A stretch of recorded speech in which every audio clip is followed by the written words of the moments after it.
Hi friends, அஸ்ஸலாமு அலைக்கும். இன்றைக்கி நம்ம என்ன பார்க்க போகிறோம்னா, நல்லா டேஸ்ட்டாக ஈஸியாக மேக் பண்ணக்கூடிய ஒயிட் குஸ்கா எப்படி செய்யலான்னு பார்க்கலாம் வாங்க. அதுக்கு தேவையான பொருட்கள்: ஒரு வெங்காயம், ஒரு தக்காளி, கொஞ்சம் கொத்தமல்லி, கொஞ்சம் கருவேப்பிலை, 2 பச்சை மிளகாய், இஞ்சி பூண்டு பேஸ்ட்டு. அடுத்தது 15 நிமிஷம் முன்னாடி ஊற வச்சுருக்க அரிசி. ஃபஸ்ட்டு ஒரு குக்கரில் நாங்கள் 1 ஸ்பூன் நெய் சேர்த்துட்டு 1 கப் அளவுக்கு தேங்காய் எண்ணெய் சேர்த்துக்கிறோம்.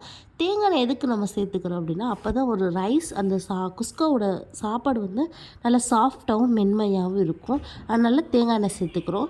அடுத்து நம்ம கட் பண்ணி வச்சுருக்க வெங்காயம் போட்டு நல்லா வதங்கி வந்ததுக்கப்புறம் ஹோல் ஸ்பைசஸ் ஆட் பண்ணிக்கலாம்.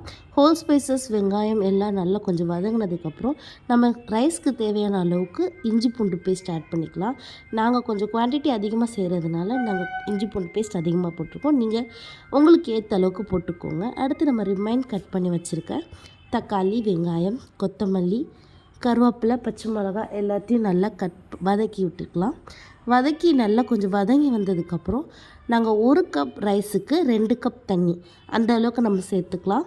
அப்போ தான் ரைஸ் நல்லா வேகும். இல்லை கம்மியாக சேர்த்தாலும் அடி பிடிச்சிரும். அதனால் 1 கப் ரைஸுக்கு 2 கப் தண்ணி சேர்த்துட்டு தேவையான அளவு உப்பு சேர்த்துக்கலாம். நம்மளுக்கே தெரியும் எவ்வளோ ரைஸ்க்கு எவ்வளோ உப்பு சேர்க்கணுன்னு.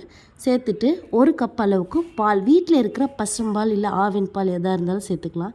எதுக்கு பால் சேர்க்குறோம் அப்படின்னா, அப்போ தான் ரைஸ் நல்லா சாஃப்டாக இருக்கும். நம்ம குக்கரில் வேக வைக்கிறதுனால நல்லா சாஃப்டாக உதிரியாக வரும். கொஞ்சம் கொதித்து வந்ததுக்கப்புறம் நம்ம ஊற வச்சுருக்க அரிசியை போட்டுட்டு கொஞ்சம் நல்லா கொதித்து வந்ததுக்கப்புறம் குக்கரை மூடி 1 விசில் வந்ததுக்கப்புறம் ஓப்பன் பண்ணால் நல்லா சாஃப்டான உதிரியான குஸ்கா ரெடி ஆயிடுச்சு. இதை நம்ம மட்டன் சால்னா, சிக்கன் கிரேவி அந்த மாதிரி எல்லாத்தோடய சாப்பிட்லாம். டேஸ்டான சூப்பரான ஒயிட் குஸ்கா ரெடி.